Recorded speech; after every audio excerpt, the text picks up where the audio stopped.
Hello, so you're taking the option to look at the using the calculator and linear graphs program.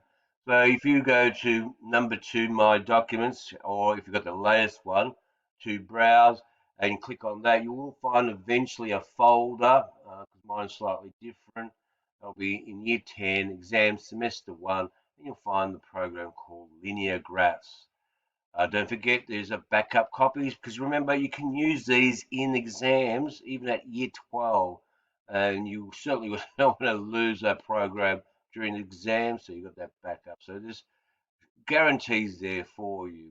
Okay, so clicking on linear graphs and opening that up, you will find the first page of most of my program layout, what's found on each page. So today we're going to focus on the first three pages. That's based on getting equation given 2 points. And then later on in the week we'll do line segments and midpoint. A lot much harder if you use the calculator as shown by Mr. Farragher. It's easier to use this program. And it's got a couple other advantages along the way.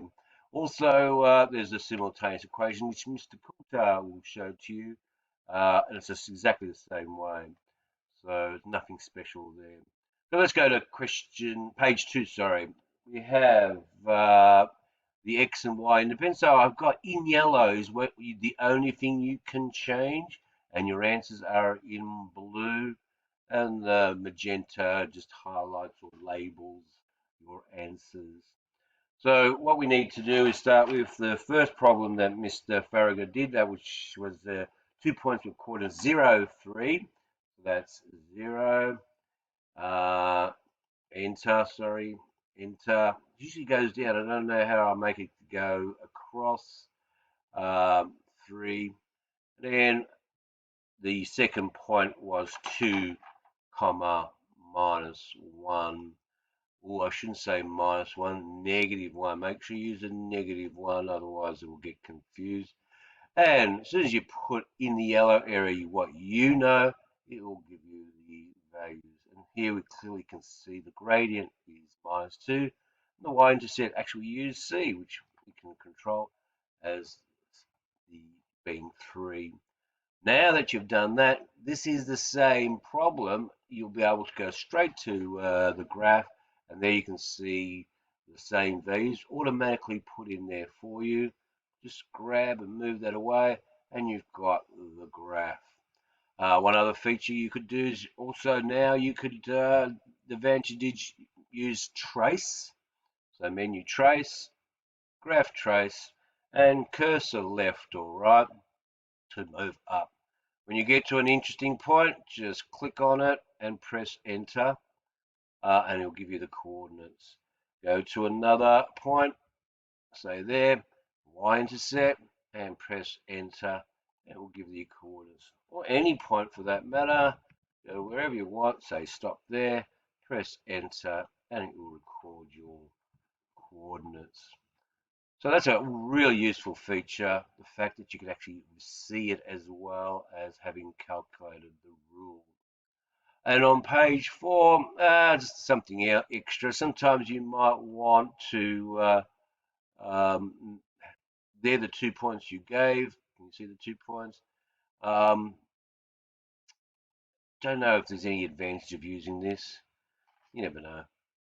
Um, but that's the problem shown. And then let's try that again for Mr. Farragher's second example. And he used the example 2, 3, and 10, 40. So that was 2, enter, 3, done, and 10, enter, and 40, enter. And here we have an actual fact in decimal form straight away. Again, go to page 3 and you can see it has been done for you. And it's got the y-intercept, hasn't done the x-intercept, so maybe we need to delete those. So easiest way to delete something is start it all over again. So remember, Control N for new, Do you want to save changes? No. Go back and open the program for a second time. It's a little bit more difficult. You should do it easily. And we are back. We can do that problem again. Let's do that again.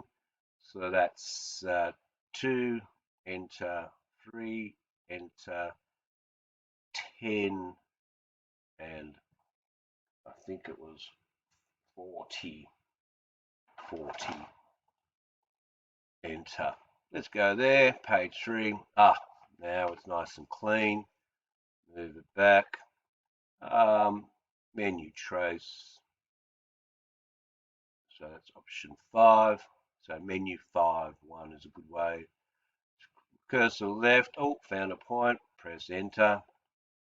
Go there and found that. Press enter. And there are your points. Now, if you want to undo those so that you don't have to load, just Control Z or Control Escape, and it will undo your steps. And so you are back to normal. The other advantage of this program, and might as well show it to you, is that will do, is this page here. Once you know the gradient and the y-intercept, you can get to do a table of values. You can tell it where you want the table to start at, 0, and what value to step up in. So we might have a practical application where it's 0 and it steps to 10 minutes. They said there was a tank that had 2,000 litres and we were losing 10 litres or 10 litres, 100 litres, negative 100 litres. In other words, you were told the gradient and y-intercept, and there's your values placed on there. We might go in steps of 1 minute. There you can see the values in a table. The other advantage is you might say, when will the volume of the tank be empty? That's put in 0 and it tells you 20. How much is in the tank, or when will the tank be only 500 litres full? At the 15-minute mark. Let's just check that. And sure enough, yes, the 15-minute mark, 500. How much is in the tank at the 17-minute mark? 300. You can check. So it basically you can do for 16 and a half minutes. So it's got a lot of potential. Now this is like any other computer game. Oh, sorry, computer program. It's all about lots of practice. Okay, and I'm sure you have done lots of practice with your computer game. Same with here. And with lots of practice, you'll be able to master it. Okay, clock the game. Oh no, master the program. So remember, today we're focusing on equation 2, points given. So hopefully that's helped. Remember, you can always rewind and look at it again, pause it, and try for yourself.